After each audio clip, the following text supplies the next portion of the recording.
آپ جانتے ہیں 27 سال کی سزا مجھے سنائی گئی کراچی کورٹ سے، اور اس سزا کو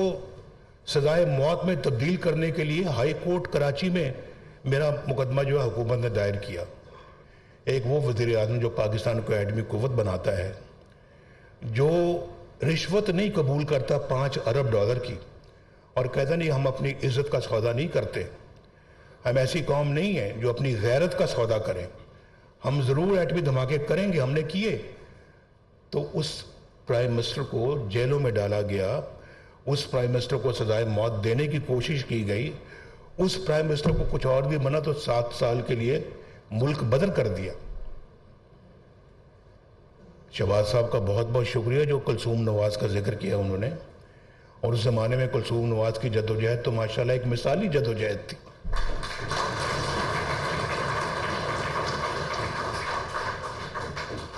اللہ تعالیٰ ان کو اپنے جوار رحمت میں جگہ عطا فرمائے۔ تو میں سمجھتا ہوں جی کہ یہ میں آپ کو بتدریج بتا رہا ہوں کہ ہوتا کیا ہے، ہماری 70 سالہ تاریخ ان واقعات سے بھری پڑی ہے، اور بہت سے اس میں اس دور میں واقعات ہوئے، لیکن میں اس کی طرف نہیں جانا چاہتا۔ لیکن اس کے بعد پھر جلاوطنی ہوئی، ہم واپس آئے، 2013 میں پھر ہماری حکومت آئی، اور ہم نے آ کے کیا کیا؟ 2013 میں آ کر سب سے پہلے حکومت سنبھالنے کے بعد نواز شریف کہاں جاتا ہے؟ نواز شریف جاتا ہے بنی گالہ۔ کس کو ملنے کے لیے؟ عمران خان کو، جو 35 پنکچر کی رٹ لگا رہے تھے، 35 پنکچر کی رٹ لگا رہے تھے ان کے پاس کہ عمران خان صاحب، الیکشن تو اللہ کے فضل و کرم سے ہم جیت گئے ہیں، اور آپ اپوزیشن لیڈر ہیں، تو ہم چاہتے ہیں کہ ہم سب مل کر پاکستان کی ترقی میں اپنا حصہ ڈالیں، اور آپ بھی ایک مثبت کردار ادا کریں۔ یہ 35 پنکچر والی بات درست نہیں ہے، اور اس سے آپ باہر نکلیں، اور میں اپنا چاہتا ہوں کہ آپ ہاتھوں میں ہاتھ ڈال کے ہم دوسرے کے پاکستان کی خدمت کریں۔ تو میرے سامنے یہ سب لوگ بیٹھے ہوئے تھے وہاں پہ، کون کون بیٹھے ہوئے تھے؟ یہ جہانگیر ترین صاحب بھی وہاں بیٹھے ہوئے تھے، اور پھر ان کے سرکردہ لیڈرز بھی وہاں پہ بیٹھے ہوئے تھے، سب۔ عرفان صاحب اپنا ہاتھ ہلا رہے ہیں، اٹھا رہے ہیں، آپ بھی بیٹھے ہوئے تھے، جھگڑا صاحب آپ بھی بیٹھے ہوئے تھے، اور چودھری نثار علی خان صاحب بھی بیٹھے ہوئے تھے، یہ سب لوگ بیٹھے ہوئے تھے۔ تو میں اپنا ان سے کہا، انہوں نے کہا جی اچھا جی بالکل ہم کریں گے، ہم تیار ہیں، اور اٹھنے لگے تو مجھے انہوں نے کہا جناب ہماری یہ بنی گالہ کی سڑک بنا دیں آپ۔ وہ میں نے 15 دن میں بنی گالہ کی سڑک بنا دی۔ میں آپ کو وہ بتا رہا ہوں جو حقائق ہے، سچ کہتا ہوں کیونکہ جھوٹ کی نہیں عادت مجھے۔ تو میں وہ بنا دی ہم نے۔ اس کے بعد مجھے نہیں پتہ لگا کہ کیا ہوا، لندن چلے گئے محترم عمران خان صاحب، لندن پھر اپنا چودھری پرویز الہی صاحب بھی پہنچ گئے، لندن میں مولانا طاہر القادری صاحب بھی پہنچ گئے، لندن میں جنرل ظہیر الاسلام صاحب بھی پہنچ گئے، اور پھر وہاں پر انہوں نے بیٹھ کے تو وہ جال بنا سازش کا، اور اس کے بعد پر آ کے دھرنوں کو شروع کر دیا پاکستان۔ میں نے کہا میں تو یار چند دن پہلے میں ان کو مل کے آئے ہوں، آج دھرنے انہوں نے شروع کر دیے، کیوں؟ کچھ سمجھ نہیں آئی، کہاں سے ان کو اشارہ ملا، کیا ملا، کیسے ملا، کیا ہوا؟ بتاؤ تو یار، ہمیں پہلے کم از کم بتا تو دو۔ یہ تو کم از کم اتنا تو خیال کرو کہ نواز شریف ہمارے پاس آیا تھا، چلے ہمارا کم از کم اور اخلاقی فرض بنتا ہے کہ ہم نواز شریف کو جا کے ملیں اور کہیں کہ آپ آئے تھے، ہمیں یہ اعتراض ہے، ہمیں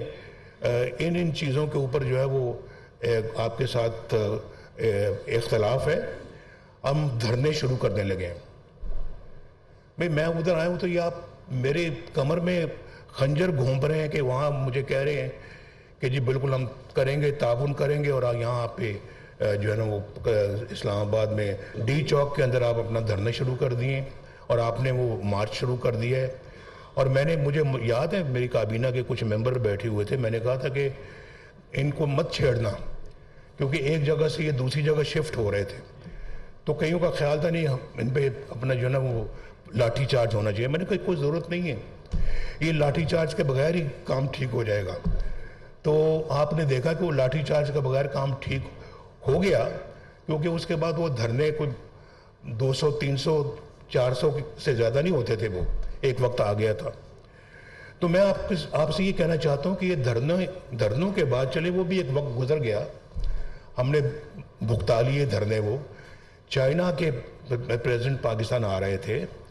اور وہ بار بار ان کا آ رہا تھا یہ کینسل ہو گیا پہلا، لیکن دھرنے جو وہ 4 مہینے چلتے رہے اور ہمیں بڑی مشکل پیش آ رہی تھی تو کہ ہم ان کو کیسے بلائیں یہاں پہ ان دھرنوں میں۔ بہرحال پاکستان میں وہ آئے اور اس کے بعد پھر جب وہ یہاں پاکستان کے اندر آئے تو سی پیک پہ کا ایگریمنٹ ہوا، اور انہوں نے خود مجھے کہا کہ جناب یہ تحفہ ہے، یہ جو سی پیک جو ہے یہ آپ کے لیے مسٹر نواز شریف، آپ کے لیے ہماری طرف سے، چائنا کی طرف سے۔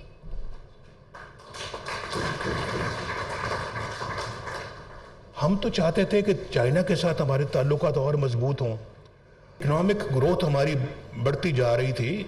اتنی اکنامک گروتھ تیزی کے ساتھ ہو رہی تھی، اور آپ اس میں سے کئی لوگ وٹنس ہیں،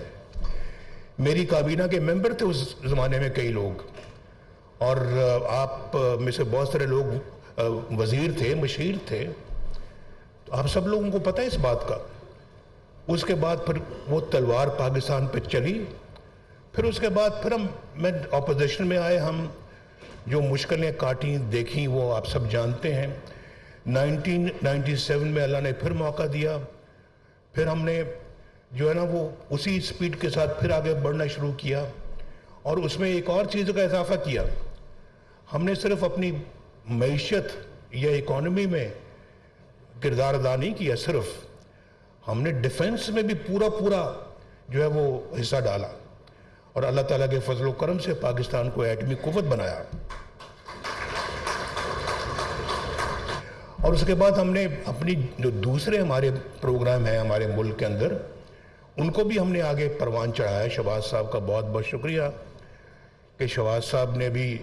ایٹمی قوت جب ہم بن رہے تھے تو اس وقت پریزیڈنٹ کلنٹن کے ساتھ جو میری گفتگو ہو رہی تھی اس کا حوالہ دیتے ہوئے کہا جی کہ پاکستان کو $5 بلین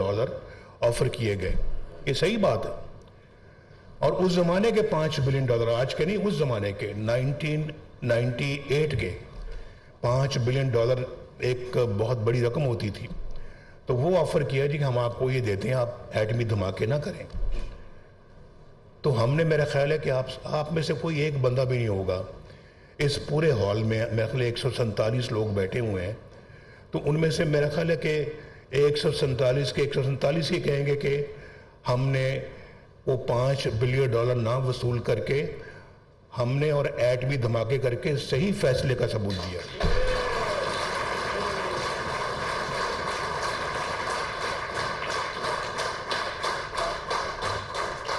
لیکن اس کا نتیجہ کیا نکلا؟ اس کا نتیجہ نکلا کہ پرویز مشرف صاحب نے ملک میں مارشل لا لگا دیا، اور پرائم منسٹر کو ایک ہائی جیکر جو ہے نا وہ بنا دیا۔ میں صبح پرائم منسٹر تھا، رات کو ہائی جیکر تھا،